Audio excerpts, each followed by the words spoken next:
बबलू हाथी सुबह सवेरे अकेले वन में टहलने के लिए निकला। वह अपने ही धुन में चला जा रहा था। लगता था उसके दिमाग में कोई उलझन है जिसे वह सुलझाने की कोशिश कर रहा था। सड़क पर आगे बढ़ते ही उसके सामने चीकू खरगोश भागा। बबलू का पैर उसके ऊपर पड़ने ही वाला था कि चीकू जोर से चिल्लाया। उसकी आवाज सुनकर बबलू ने अपना पैर पीछे खींच लिया। कहाँ खोए हो बबलू भाई? कहीं नहीं, बस कुछ ऐसे ही सोच रहा था। किस बारे में? तुम जानकर क्या करोगे? शायद मैं तुम्हारी कुछ मदद कर सकूं। तुम तो जानते हो आजकल वन में कितनी चोरियां हो रही हैं, पर चोर का कोई अता पता ही नहीं है। इस बात को लेकर वन के सारे प्राणी चिंतित थे। वे वहाँ खुद को सुरक्षित महसूस नहीं कर रहे थे। अरे चीकू भाई, हम मजबूर हैं। हम चोर को पकड़ ही नहीं पा रहे हैं। वह बहुत चालाक है और अपने काम को बड़ी कुशलता से अंजाम दे रहा है। कहीं कोई सबूत ही नहीं छोड़ रहा।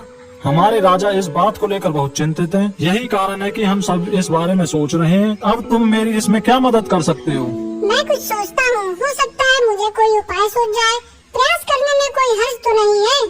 तुम ठीक कहते हो चीकू, लेकिन वन के गुप्तचर भी अभी तक इसका कोई हल नहीं निकाल सके। इतना कहकर वे चुप हो गई। बबलू की बातों ने चीकू को सोचने के लिए मजबूर कर दिया। चीकू को उदास देखकर बबलू बोला, तुम अपना मन छोटा मत करो। मुझे अच्छा लगा कि तुमने मेरी परेशानी को समझा। कभी मैं भी इस वन के लिए गुप्तचर का काम करता था। एक बार मेरी टांग टूट जाने से मेरे अंदर फुर्ती नहीं रही। तब से मैंने यह काम छोड़ दिया। चीकू, तुम चाहो तो यह काम दोबारा कर सकते हो। वन के प्राणी ज्यादातर दिन में भोजन की तलाश करते हैं, वे रात को आराम करते हैं। तुम दिन रात दोनों में ही भोजन की तलाश में निकल सकते हो सकता है रात को तुम्हें कुछ ऐसी बातों का पता चल जाए जो हमारे काम की हो। हाँ बबलू, तुम ठीक कहते हो। मैं आज रात को वन में घूमकर इस बात का पता करने की कोशिश करता हूँ। थोड़ी देर बातें करके चीकू अपने बिल की ओर बढ़ गया और बबलू अपने रास्ते चला गया। चीकू के दिमाग में अभी तक बबलू की कई बातें घूम रही थी। उसे समझ नहीं आ रहा था वह बबलू की मदद कैसे करे। दिन भर वह उसी उधेड़-बुन में लगा रहा। शाम होते ही चीकू कुछ सोचने लगा और वह चुपचाप बिल से बाहर निकल आया। चीकू की पत्नी ने देखा तो बोली, इस समय कहाँ जा रहे हो? बाहर खतरा है। खतरा तो सुबह भी रहता है, लेकिन खतरों से डरकर हम भूखे तो नहीं मर सकते। मैं बाहर घूम कर आता हूँ। इतना कहकर चीकू रात को बिल से बाहर निकल आया। कुछ दूर जाकर उसकी नजर बंकू उल्लू पर पड़ी, जो कुछ ही दूरी पर था। वह पेड़ की डाल पर बैठा अपनी गर्दन चारों तरफ घुमा रहा था। वह तेजी से पेड़ की एक डाल से दूसरी डाल पर उड़ रहा था। बंकू की नजर उस पर नहीं पड़ी थी। कुछ सोचकर चीकू पेड़ के पीछे से बाहर निकलकर थोड़ी खुली जगह पर आ गया और वहाँ से बंकू उल्लू को देखने लगा। बंकू ने चीकू को अंधेरे में भी देख लिया, पर उसने उसमें कोई उत्सुकता नहीं दिखाई और अपनी गर्दन चारों ओर घुमाता रहा। चीकू बड़ी देर तक बंकू की हरकतों पर नजर रखे रहा। वह थोड़ी देर तक खुले मैदान में खड़ा रहा, पर बंकू ने उसे देखकर भी अनदेखा कर दिया।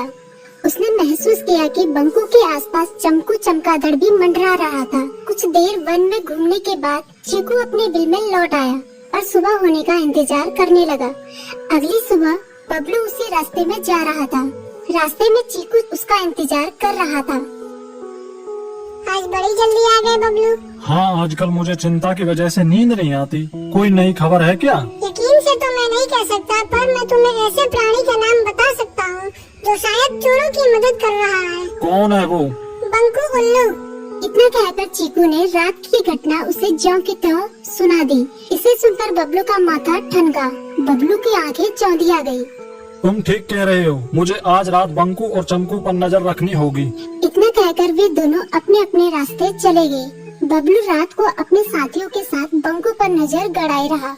उसकी संदिग्ध गतिविधियों को देखकर बबलू ने उसे उसके साथियों चंकी और संकी लोमड़ के साथ पकड़ लिया। बबलू ने सख्ती से पूछताछ करनी शुरू कर दी। तुम इस समय बंकू चमकू के साथ क्या कर रहे हो? हम चारों दोस्त हैं, इसलिए साथ बैठकर बात कर रहे हैं।